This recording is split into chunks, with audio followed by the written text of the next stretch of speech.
So as Bob mentioned, we're going to transition rather quickly into the topic of calcium chloride.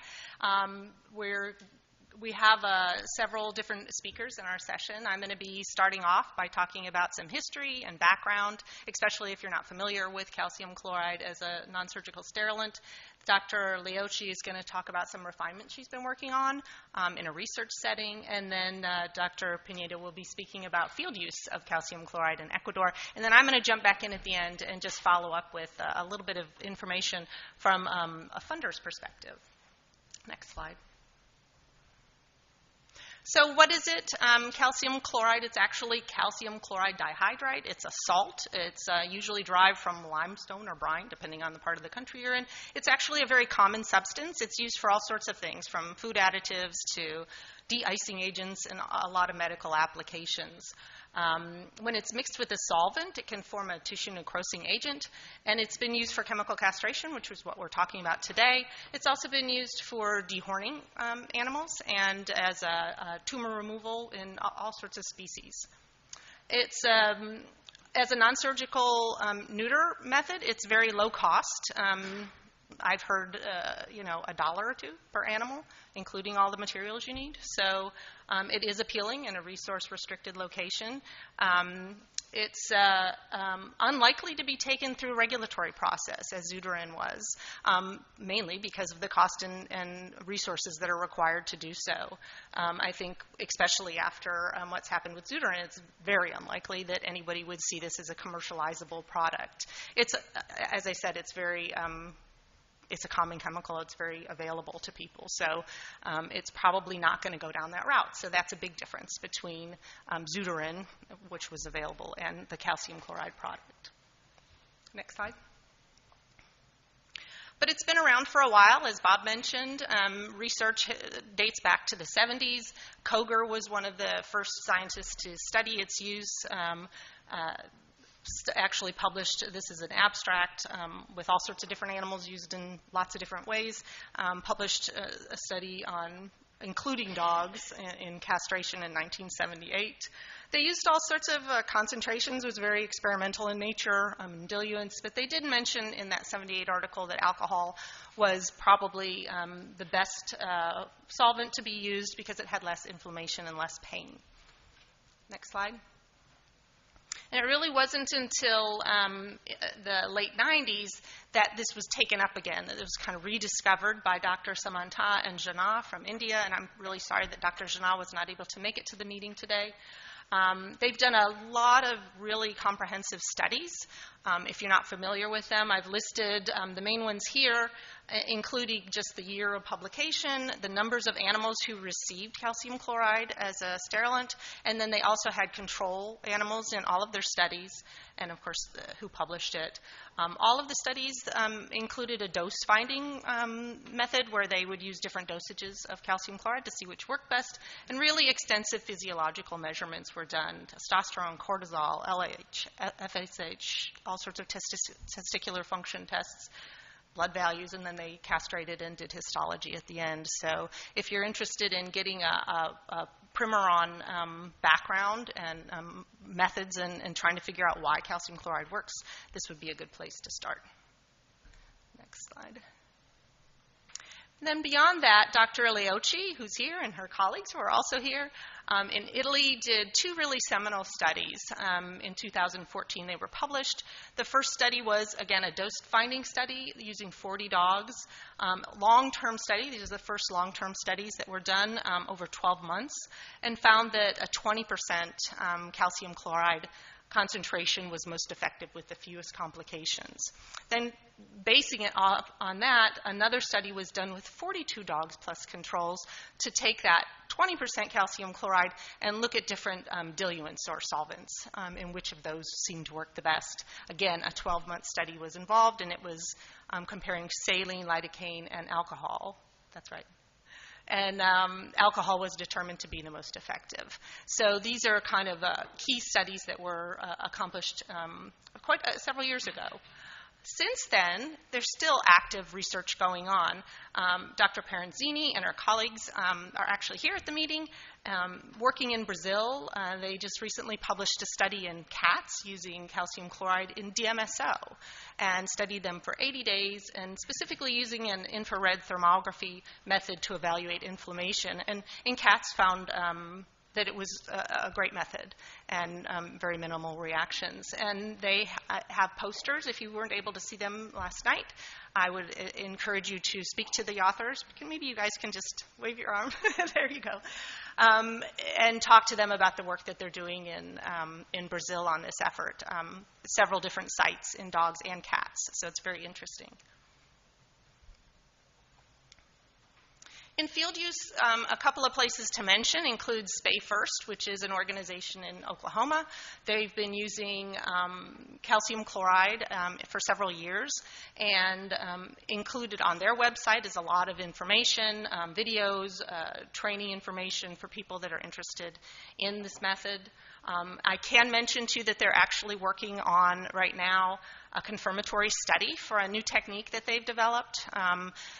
We aren't able to talk about what they're actually doing at this point because they'll be finalizing things by the fall, but we expect some information to be coming out of them in what they think is an improvement on what's been done in the past.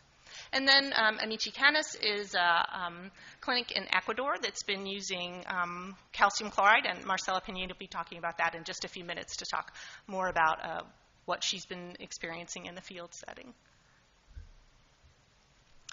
And then broader from that area, I was able to speak to Peter Danuge, who's here at the meeting. He's with calciumchloridecastration.com, and his organization provides vials of calcium chloride to veterinarians if they're interested in using this product. It has to be constituted on site by injecting ethyl alcohol into the vials so that it remains sterile. But he provided some information here in this table just so that I could get a better idea of who out there is using this method or considering use.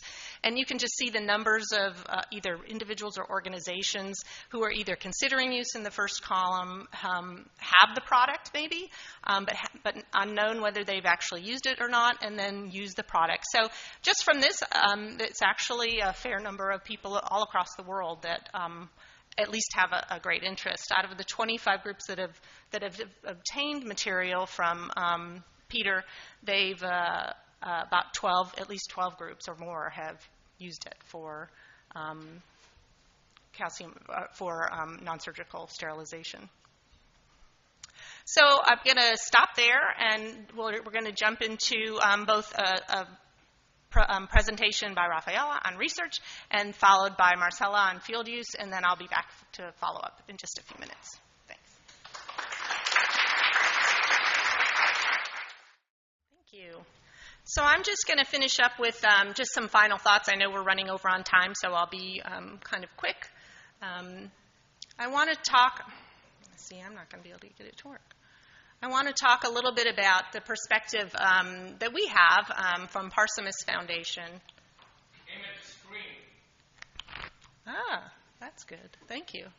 If you're not familiar with Parsimus, we're a very small foundation. Our mission is to create significant improvement in human and animal health and welfare by advancing innovative and neglected medical research. The foundation was established in 2005 by Elaine Lissner, who unfortunately wasn't able to join us at this meeting, to support proof-of-concept studies and disseminate the results to encourage uptake or further larger trials funded by larger donors. In terms of non-human contraception and welfare, we support a number of things, mainly through research, advocacy, and education. Obviously, calcium chloride male sterilant is one of our programs that we've supported for a while. We also include other non-surgical options for sterilization, hormone-sparing surgical alternatives to traditional spay-neuter. You heard some about the importance of that yesterday. Tumor bulk reduction with injectable calcium chloride. We also offer an online listing of veterinarians who offer alternatives to traditional spay-neuter. I would mention to you this as an option because I will let you know there's much more public demand for, say, ovary-sparing spay or vasectomy than there are suppliers. So if you know people that actually do these procedures, please let us know so we can add them to our list. We've supported research on marking dogs after non-surgical treatments. We're going to hear about that in a little bit today. And then support always open access publication of results, especially so that people in resource-restricted countries have access to the new research. So in terms of calcium chloride, let me set this up a little bit. This is, again, from our perspective, being involved in this for a number of years, we had certain things we wanted to do and certain things we thought would come from that, and then reality. And I think from hearing the field session talk yesterday, we know there's never a straight line. There's always differences that come up. But I wanted to just kind of summarize that for you from our perspective. So one of the big things we did was support long-term research studies to determine the optimal formulation and methodology. And one thing we thought would come from that is that we could move into field use, and it would commence once these best practices were identified. We didn't anticipate, though, that active research from a number of different organizations would continue, and still continues to this day, as we've mentioned here today. To still look at different formulations, different methods, and all of that. So it's still a very evolving process. We also expected that practitioners would actually use the optimal methods, and what we have found in use is that lots of people are making small improvements, what they see as improvements in the methodology. It makes it difficult, though, when you get to the point of an issue, either good or bad, to know if those changes were hindrances or actually helps. So again, that's just part of the process, something that we had to learn along the way. We also previously had provided a lot of information on our website, including videos and a lot of all the research findings, a lot of training material for people that may be interested in this. We expected that the online written and video training would support uptake and field use. What we have found, though, over the last few years is that, as Marcella mentioned, there are instances of complications. We have heard third hand that other places have had some level of complications. And I think just like speaking to Bob with Zudarin, intratesticular injections are very technique dependent, and it may require a lot more training than is available in this method. I'm trying to go fast. So where do we go from here? Again, from our perspective, we really feel like additional controlled studies are going to be needed. We know that there are some new methods out there being tested right now in small studies, and we think we're going to probably need to do some head-to-head comparisons so that we look at different methods all in the same study so that we know the outcomes. It's very hard, as you can imagine, to compare from one study to the next where there might be different populations, ages, sizes of dogs, and all those kinds of things. So more lab research or research studies are going to be needed. We also think that the complication rate needs to be consistently acceptable before we feel comfortable advocating for a lot more field research or field use. And hopefully that will come in some of these other research areas. And I think there's a place for determination of optimal training methods and how that's done. I've had a nice time talking to several people at the meeting about Zudarin specifically and how the training went with that as a learning experience for us. And one thing that Bob and I talked about is, especially because of his experience using Zudarin in guinea pigs, there may be a place for calcium chloride now in smaller pets, rabbits and guinea pigs and rodents. Calcium chloride and any intratesticular injection needs to actually proliferate through the tissue, and it actually works easier on smaller areas of tissue. So small animals, it might actually be very effective. So those are just some of our thoughts from Parsimus Foundation point of view, and I encourage you to visit our website, parsimus.org, if you want to get more information. We have lots of links to the other sites that have even greater information than ours. And with that, I'll just say thanks for having us, and we really appreciate the support of ACC&D, not just at the symposium, but over the years.